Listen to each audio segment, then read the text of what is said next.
Ya. Jadi pertama yang belakangan yang pakai gelar Sayyid, ya, itu masuk ke wilayah Nusantara, termasuk di Jawa tahun 1790-an. Ya, kenapa? Karena di negeri Arab sedang terjadi pergolakan kaum Wahabi. Ya. Jadi kaum Wahabi tahun 1790 itu menyerang Karbala, ya, karena dianggap sesat orang-orang di Karbala karena apa? Mengkultuskan kuburan Imam Husain yang mati di Karbala. Di situ golongan Wahabi ini, semua orang yang ziarah ke makam sekitar itu dan penduduk yang tinggal di wilayah Karbala dikumpulkan dan disembelih. 6.000 orang mati. Setelah itu bergerak lagi, ya, ke wilayah Hijaz, ya, itu termasuk Mekah, itu jamaah haji juga dibantai di sana.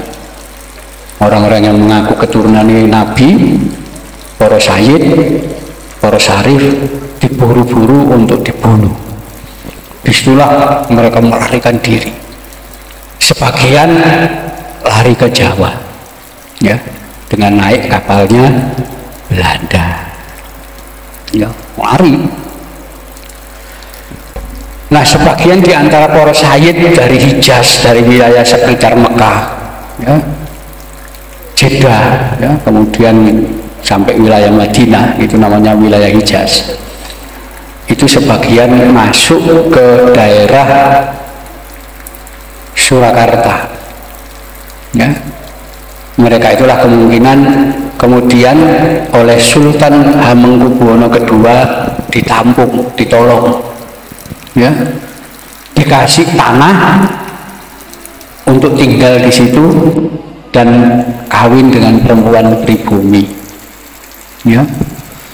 Wilayah tanah untuk para sayyid inilah, ya, yang di daerah Jogja sekarang dikenal dengan nama Kampung Sayyidan, ya, itu sampai sekarang namanya Kampung Sayyidan. Para sayyid inilah yang nanti ikut perang mendukung pemberontakan Sultan Hamengkubuwono II. Ya, Sultan Hamengkubuwono II ini kakeknya Pangeran Diponegoro. Ya.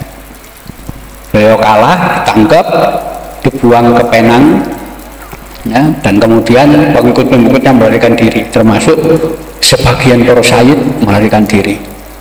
Ya. Itulah tahun 1810, ya, ya mungkin saja Sayyid Husain ini dari kelompok itu yang awal-awal itu. Nanti ketika Pangeran Diponegoro mengangkat senjata tahun 1825, ya, itu hampir semua para sayyid yang tinggal di Kampung Sayyidan ikut ngangkat senjata, ya. Itu sebabnya ketika Pangeran Diponegoro kalah dan ditangkap, ya, tahun 1830, para sayyid ini dengan pengikut Pangeran Diponegoro tidak mau nyerah. Mereka melarikan diri semua, nyebar ke berbagai tempat, ya. Itulah kita temukan banyak makam-makam para sayyid ini di berbagai wilayah, ya. Itu cirinya para sayyid yang berasal dari wilayah Hijaz, ya. Hijaz itu di daerah Mekah Madinah sana. Nanti baru tahun 1832, 2 tahun setelah perang Diponegoro, itu didatangkan para Habib dari Yaman, ya, itu belakangan, gak melok perang, ya, langsung datang di sini, ya. Itulah nanti diangkat oleh Belanda jadi kapten Arab macam-macam itu orang-orang yang dari Yaman. Ya, jadi gelombang itu. Jadi karena Mbah Sayyid Husaini ini tidak ada nama Yamannya, berarti beliau orang Hijaz. Ya. Karena kalau beliau dari Yaman pasti ada nama marga.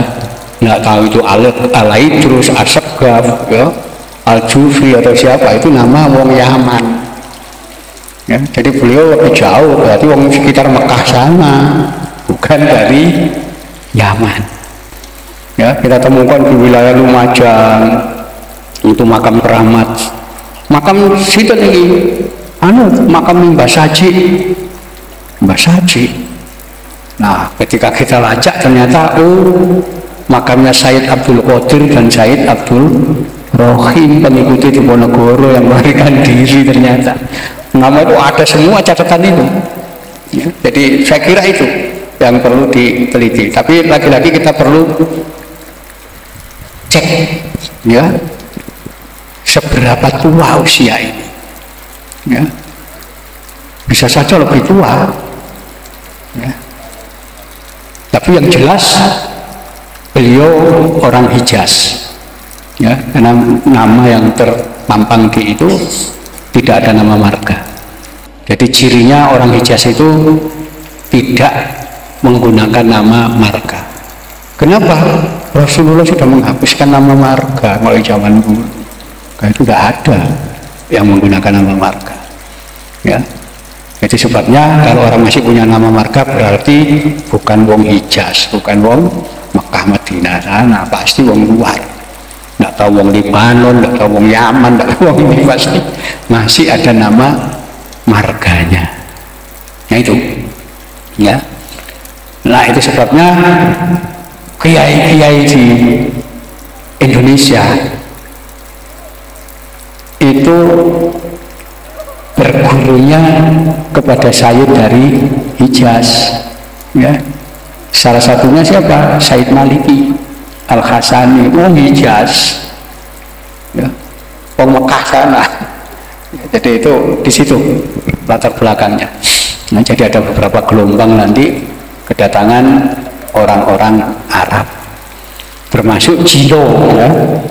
Cino itu yang datang di sini mulai zaman Mojopahit, zaman Singosari itu Muslim semua, nggak ada. Ya. Nanti baru tahun 1720 VOC mendatangkan Cino agama Konghucu, baru belakangan zaman VOC.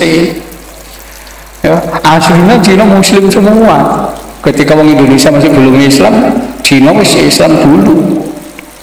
Nah, jadi itu awal-awal. Ya. Nanti orang-orang Cina Konghucu itu yang disebut orang-orang Hokkien. Ya. Nanti kira-kira tahun 1864 datang lagi orang Cina Hakka, ya, gelombang berikutnya, yaitu wong Cina sing agamane Kristen, yaitu belakangan. Ya. Karena dianggap orang baru dan agamane Kristen, orang-orang Cina Hokkien ini gak seneng, ya, kalau Cina agamane Kristen.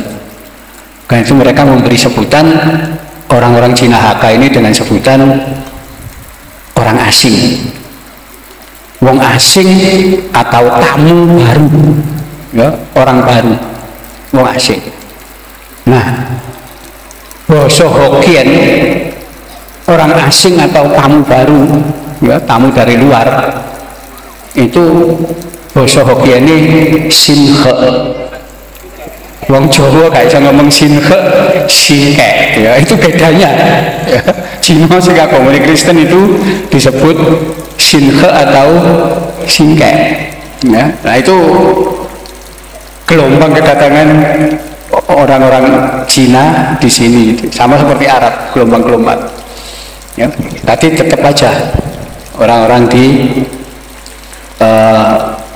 Nusantara ini mulai zaman kuno ya penguasanya tetap pribumi, ya.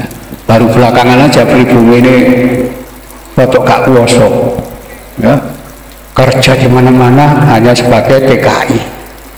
Ini tadi buruh kok, ya, padahal dulu enggak.